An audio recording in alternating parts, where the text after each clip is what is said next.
The Westing Game by Ellen Raskin. Chapter 4. The Corpse Found. The Halloween moon was full. Except for her receding chin, Turtle Wexler looked every inch the witch. Her dark, unbraided hair streaming wild in the wind from her unpeaked hat, a puny wart pasted on her small beaked nose. If only she could fly to the Westinghouse on a broomstick instead of scrambling over rocks on all fours. What would she had to carry? Under a long black cape, the pockets of her jeans bulged with necessities for the night's dangerous vigil. Doug, who had already reached the top of the cliff and had taken his station behind the maple on the lawn. The track star was chosen timekeeper because he could run faster than anyone in the state of Wisconsin. Here she comes. It's about time. Shivering knee-deep in damp leaves that couldn't do his leg muscles much good. He steadied his thumb on the button of the stopwatch. Turtle squinted in the blackness that lay within the open French doors. Open, as though someone or something was expecting her. There was no such thing as ghosts. Besides, all you had to do was speak friendly to them. Ghosts, like dogs, know when a person is scared. Ghosts, or worse, Otis Amber had said. Well, not even the worst could hurt Turtle Wexler. She was pure of heart indeed. She only kicked shins in self-defense, so that couldn't count against her. She wasn't scared. She was not scared. Hurry up! That was Doug from behind the tree. At $2 a minute, 25 minutes would pay her a subscription to Wall Street Journal. She could stay all night. She was prepared. Turtle checked her pockets. 2 sandwiches, Sandy's flask filled with orange pop, a flashlight, her mother's silver cross to ward off vampires. The putty wart on her nose, soaked in Angela's perfume in the event she was locked up with the stinking corpse, was clogged in her nostrils with sticky sweetness. Turtle took a deep breath of chill night air and flinched with pain. She was afraid of dentists, not ghosts, or don't even think about the purple waves. Think about $2 a minute. Now, 1, 2, 3, 3.5, go. Doug checked his stopwatch. 9 minutes, 10 minutes, 11 minutes. Then suddenly a terrified scream, a young girl's scream, pierced the night. Should it go in? Or was this one of the brat's tricks? Another scream, closer. Eee! Clutching the bunched cape around her waist, Turtle came hurtling out of the Westinghouse. Eee! Turtle had seen the corpse in the Westinghouse, but it was not rotting and it was not sprawled on an oriental rug. The dead man was tucked in four-poster bed. A throbbing whisper, purple, purple, or was it turtle, turtle? Whatever it was scary, had beckoned her to the master bedroom on the second floor and... Maybe it was a dream. No, it couldn't be. She ached all over from the tumble down the stairs. Moon was down, the window dark. Turtle lay in the narrow bed in her narrow room, waiting. Dark, still dark, waiting. At last, slow morning crept up the cliff and raised the Westinghouse, the house of whispers, the house of death. $2 times 12 minutes equal to $24. Thud. The morning's newspaper was flung against the front door. Turtle tiptoed through the sleeping apartment to retrieve it and climbed back into bed. The dead man staring at her from the front page. The face was younger, the short beard darker, but was he all right? Sam Westing found dead. Found? No one else knew about the bedded down corpse except for Doug, and he helped not believe her. Then who found the body? The whisperer?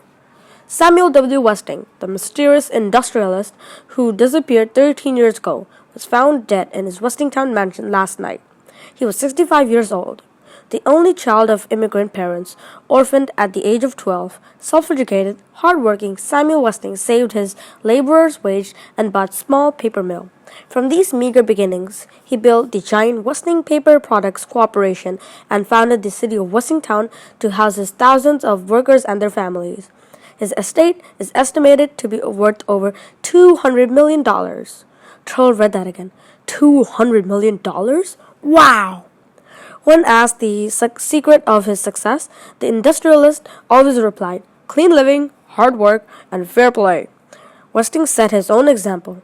He neither drank nor smoked and never gambled, yet he was dedicated gamesman and a master at chess. Turtle had been to the game room. That's where she picked up the billiard cue she had carried up the stairs as a weapon. A great patriot, Samuel Westing was famous for his fun-filled 4th of July celebrations, whether disguised as Ben Franklin or a lowly drummer boy. He always acted a role in elaborately staged pageants, which he wrote and directed. Perhaps best remembered was his surprise portrayal as Betsy Ross. Games and feasting followed the pageant, and the sunset, Mr. Westing put on his Uncle Sam costume and set off fireworks from his front lawn. The spectacular pyrotechnic display could be viewed 30 miles away. Fireworks? So that's what was in those boxes stamped Danger Explosive stacked in the ground floor storeroom. What a pyrotechnic display that would make if they all went off at the same time. The Paper King's later years were marred by tragedy. His only daughter, Violet, drowned on the eve of her wedding, and 2 years later, his troubled wife deserted their home. Although Mr. Westing obtained divorce, he never remarried. 5 years later, he was sued by an inventor over rights to the disposable paper diaper. On his way to the court, Samuel Westing and his friend Dr. Sidney Sykes were involved in a near-fatal automobile accident. Both men were hospitalized with severe injuries. Sykes resumed his Westingtown medical practice and the post of country coroner, but Westing disappeared from the site. It was rumored, but never confirmed, that he controlled the vast Westing Paper Products Corporation from a private island in the South Seas. He is still listed as chairman of board. We are surprised as you are and deeply saddened, a spokesman for Julian R. Eastman, president and chief executive officer of the corporation, stated when informed that Westing's body was found in his lakeside home. Dr. Sykes' response was, "A tragic end to a tragic life. Sam Westing was truly a great and important man." The funeral will be private. The executor of that Westing estate said that the deceased requests that, in place of flowers, donations be sent to Blind Bowlers of America. Turtle turned the page of the newspaper. But that was all. That was all?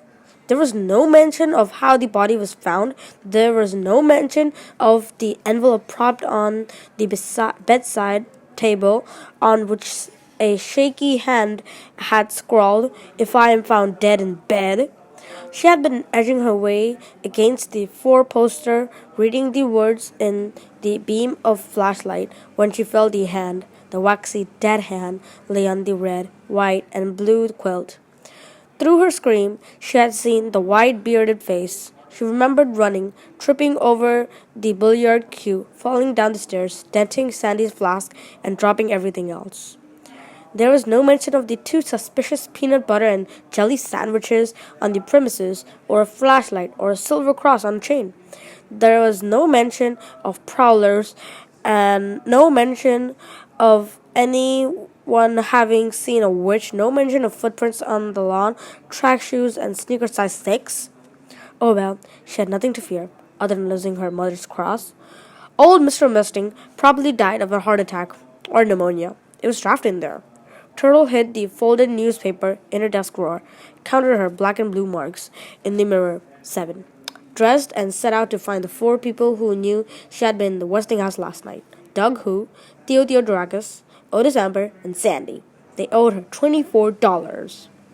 At noon, the 62-year delivery boy began his rounds. He had 16 letters to deliver from E.J. Plum, attorney at law. Otis Amber knew what the letter said because one was addressed to him. As a name beneficiary in the estate of Samuel W. Westing, your attendance is required in the South Library of the Westing House tomorrow at 4 p.m. for the reading of the will. "Means old Westing left you some money," he explained. "Just sign the receipt here." "What do you mean? What does position mean?" "It means position, like a job. Most receipts have that to make sure the right person gets the right letter." Grace Windsor Wexler wrote housewife, crossed it out, wrote decorator, crossed it out, and wrote heiress. Then she wanted to know who else, how many, how much. I ain't allowed to say nothing. The other heirs were too stunned by the unexpected legacy to bother him with questions. Madame Hu marked an X and her husband filled in her name and position. Theo wanted to sign the receipt for his brother, but Chris insisted on doing it himself. Slowly, taking great pains, he wrote Christus Theodorakis, bird watcher. By the time the sun had set behind the Sunset Towers parking lot, Otis Amber, the deliverer, had completed his rounds.